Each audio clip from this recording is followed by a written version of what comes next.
یہ واقعہ اچھا بھی ہے۔ فرمایا ایک مولانا کسی گاؤں میں گئے، گاؤں والوں سے پوچھا بھائی نماز شماز آتی ہے؟ کہ ہماری نماز بھی علی علی، ہمارا تو سب کچھ علی علی ہے۔ تو کہا بندہ خدا، جب نماز کی معافی علی کے لیے نہیں تو علی والے کے لیے کیسے ہو سکتی ہے؟ اگر انسان صاحب عقل ہو، ایک دن مجھے مولا امیر کا یہ بتاؤ کہ جس میں مولا نے نماز نہ پڑھی ہو، جو امیر المومنین ہے اس پر بھی نماز واجب ہے، تجھ سے نماز کیسے معاف ہو سکتی؟ مجھے یہ لوگوں کی عقلیں مجھے سمجھ نہیں آتی۔ لوگوں کو سمجھایا، لوگوں نے مان لیا کہ ٹھیک ہے مولانا نماز کیسے پڑھی جاتی ہے؟ انہوں نے کہا آپ لوگوں کو وضو آتا ہے؟ کہ نہیں، وضو کیا ہوتا ہے؟ اب کہتے ہیں مولانا کہ گاؤں میں 300-400 لوگ تھے، اب ایک ایک کو سکھاتا تو دن کی ساری نمازیں قضا ہو جاتی ہیں۔ تو ان کو کہا تمہارے گاؤں میں کوئی نہر ہے؟ وہاں آؤ میں تجھے سکھاؤں۔ کہاں مولانا؟ گاؤں میں سامنے ایک نہر ہے۔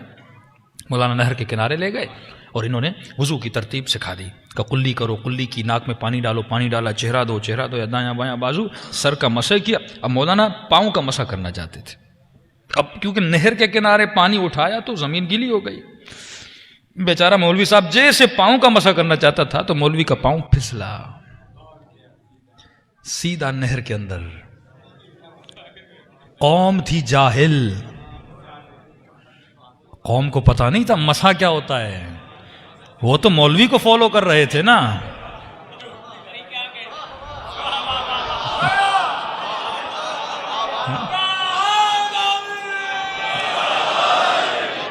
وہ تو مولوی صاحب کو فالو کر رہے تھے، اور مولوی پانی میں جیسے گرا، ان سب نے سمجھا یہ بھی وضو کا حصہ ہے، تو ساری قوم پانی کا۔ جب جاہل قوم کا مولوی پھسلتا ہے تو پوری قوم پھسل جاتی ہے۔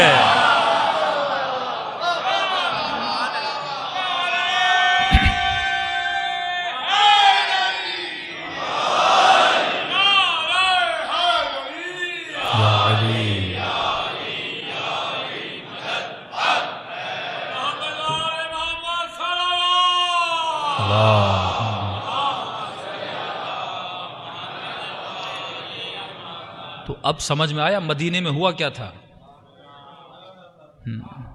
جب جہالت میں بھرے مسلمانوں کے رہبر پھسلے، تو پورا مدینہ پھسل گیا۔ ایسے واقعے کربلا نہیں ہوا، لیڈرز پھسلے تھے، قبیلوں اور عشیروں کے رؤساء پھسلے تھے۔ مجھے نہیں سمجھ آتی کیوں آج پاکستان کا معاشرہ اور پاکستان کا مسلم اس عرب کے معاشرے کو نہیں سمجھ پاتا۔ بھیا ایک ایم پی اے MNA بنتا ہے کہ قوم کا وڈیرا اور قوم کا ریس بول دیتا ہے نا فلاں کو ووٹ دو، پورا گاؤں پھسلتا ہے کہ نہیں پھسلتا؟ ہوتا ہے کہ نہیں ہوتا؟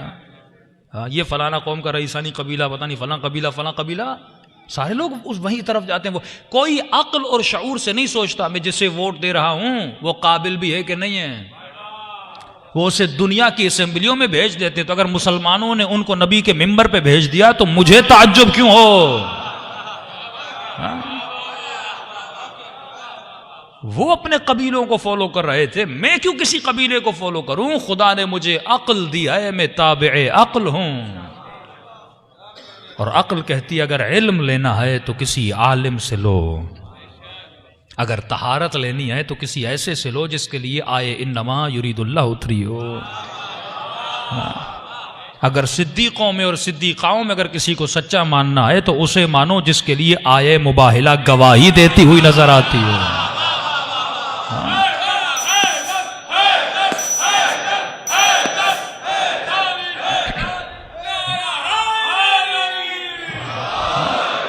میرے لیے معیار ایک وہ عقل ہے جو خدا نے دی ہے، دوسری وہ عقل ہے جس کا نام علم وحی پروردگار عالم ہے جو قرآن ہے۔